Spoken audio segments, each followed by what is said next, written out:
Marja Novak-Reuters. Rada bi, če bi lahko kaj več povedala o širitvi na Hrvaško in v Srbijo, kdaj, na kakšen način, je tukaj kakšen prevzem v igri. Potem me zanima, kakšne bodo investicije letos, v primerjavi z lani in zakaj, v kaj boste investirali. Zanima me še, kakšno višino dividende boste predlagali in ali bo lahko tudi letos pričakujemo padec neto dobička skupine ali boste to ostavili. Hvala.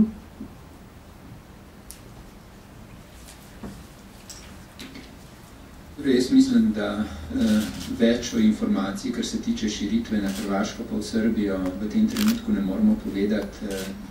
Tako kot smo vam že večkrat povedali, mi ves čas spremljamo oba ta trga in tudi druge trge na tem področju.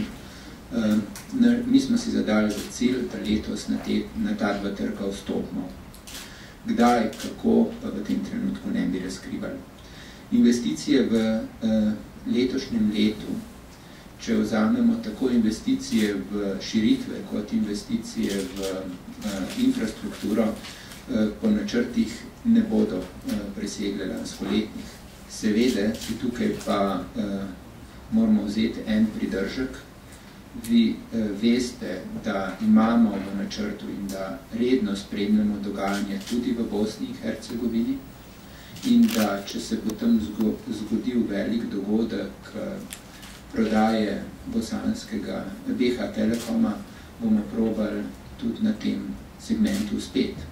Kot je Filip prej povedal, nam sama struktura sredstev v naši bilanci omogoča pridobiti še precej velik sredstev, tako da realno ocenjujemo, da bi lahko tudi na tem segmentu nekaj naredili. V tem primeru, če bomo pa šli v tak projekt, če ga nam bo uspel dobiti, če bo ta projekt sploh možno dobiti v letošnjem letu, pa to pomeni povsem druge dimenzije. Vendar pa imamo v vidiku tudi take možnosti. Kar se tiče padca dobička, vse te stvari so zelo vezane prav na naše naložbe. Če ne bo kakšnega zelo velikega projekta, potem bomo v letošnjem letu spet dosegali povečanje dobička. Seveda pa, če bomo videli priložnost za nadaljno rast, za postavljanje novih temeljev, za razvoj v bodoče, pa mislimo, da je prav, da investiramo v bodočnost tudi na račun kratkoročno nižje dobičkonosnosti. Torej, če ne bo kakšnega zelo velikega projekta, potem se ne bo zmanjšal dobiček. Vprašanje je bilo še v višini dividenda? Sem si zapomnil vse. Tako da, zdaj jaz ne vem, če bi to čist razkril, ampak jaz mislim, da vseh informacij ne smemo držati v žepu, ker me Filip še ni pod mizo sunil v nogo, pomeni, da ne bo zdaj. Jaz mislim, da bojo dividende nekje na lanskoletnem nivoju. Hvala lepa. Ni me sunil v nogo, pomeni, da ni preveč jezen, se pa potem če sem ga zelo poravil. Nadaljujemo.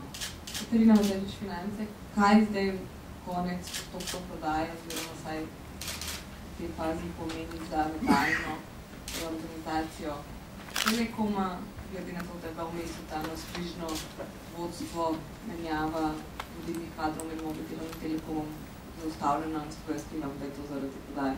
Kaj je zdaj nadaljno ureditvijo oziroma organizacijo, kaj bo zdaj naprej? Jaz bi rekel takole, da reorganizacija je nekaj, kar se nikoli ne ustavi, nikoli ne začne, ampak ves čas dogaja.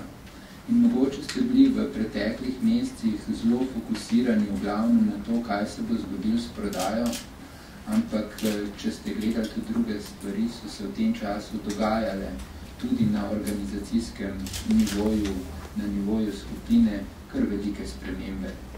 Že prej je Dušan omenil, prodajni kanali se združujejo, ogromno delamo na skupnih konvergenčnih projektih. za neko izmenjavo vodilnih kadrov tudi nikoli ni šlo, gre pa za to, kako učinkovito voditi skupino. In vemo, kdo so ljudje, ki pač na tem segmentu delajo in kakšne stvari znamo narediti brez velikega pompa v javnosti. Jaz bom lahko samo to povem, da pač ves čas bomo gledali na to, da bomo maksimalno učinkoviti.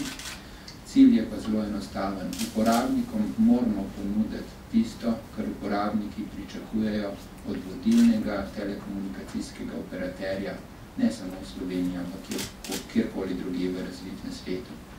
In mogoče, če je bil prej Dušan Mejhan bolj skrivnosten glede konvergenčnih storitev, mislim, da je en press release že pripravljen, pa bo vsak čas šel ven tudi v zvezi s tem. Denis, izvoli.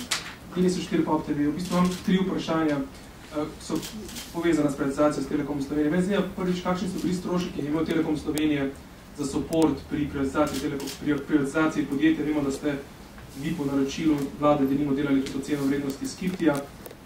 Zanima, kakšni so bili stroški. Naslednja stvar, ali so vaši člani iz privatizacijske komisije, ki so bili v tej privatizacijski skupini, ki so iz podjetja, ali so dobivali sejnine za to? In tretje vprašanje, predsednik vlade včeraj ni izključil možnosti javne prodaje po sistemu IPO-ja državnega deleža v Telekomu Slovenije, pa me zanima vaš komentar oziroma kaj bi to pomenilo za Telekom Slovenije kot podjetje. Hvala. Torej, naročnik plača svoje stroške, tako da stroške dela privatizacijske komisije in s tem v zvezi povezane stroške bo pač plačal naročnik. V skladu z zakonom obstajajo načini, kako to plača, vendar te stroške nosi naročnik. Kar se tiče vrednosti Skiptija in množice drugih firm, ki jih spremljamo, za katere delamo vrednostne analize, to je pač del rednega poslovanja Telekoma Slovenije.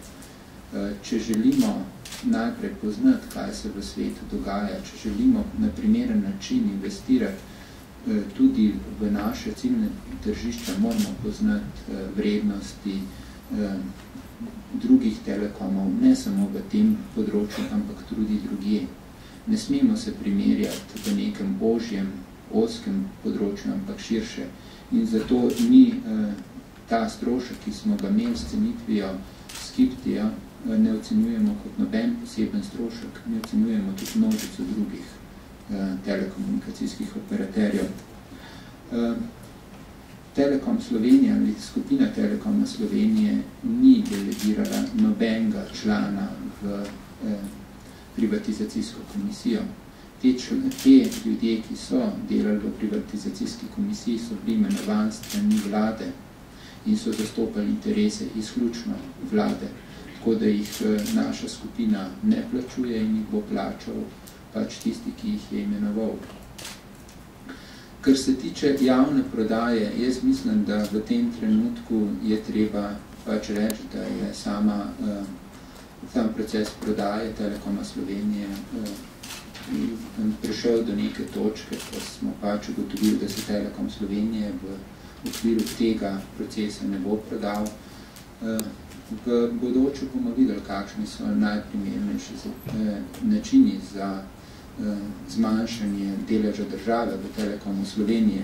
Jaz mislim, da pa včasih je treba tudi zelo malo sapo razmisliti, kateri so tisti pravi koraki in ne hiteti na vrat na nos, če ne prideš skozi ta vrata, pa hiter na druga vrata. Jaz sem prepričan, da se bojo najdle prave rešitve in seveda je javna prodaja ena izmed zanimivih opcij, ki se uporablja na veliko trgih, kdaj in kako, pa mislim, da je v tem trenutku veliko prezgodaj govoriti. Pa bi to bilo spremljivo, če je bilo to pozitivno za poslovanje Telekoma Slovenije?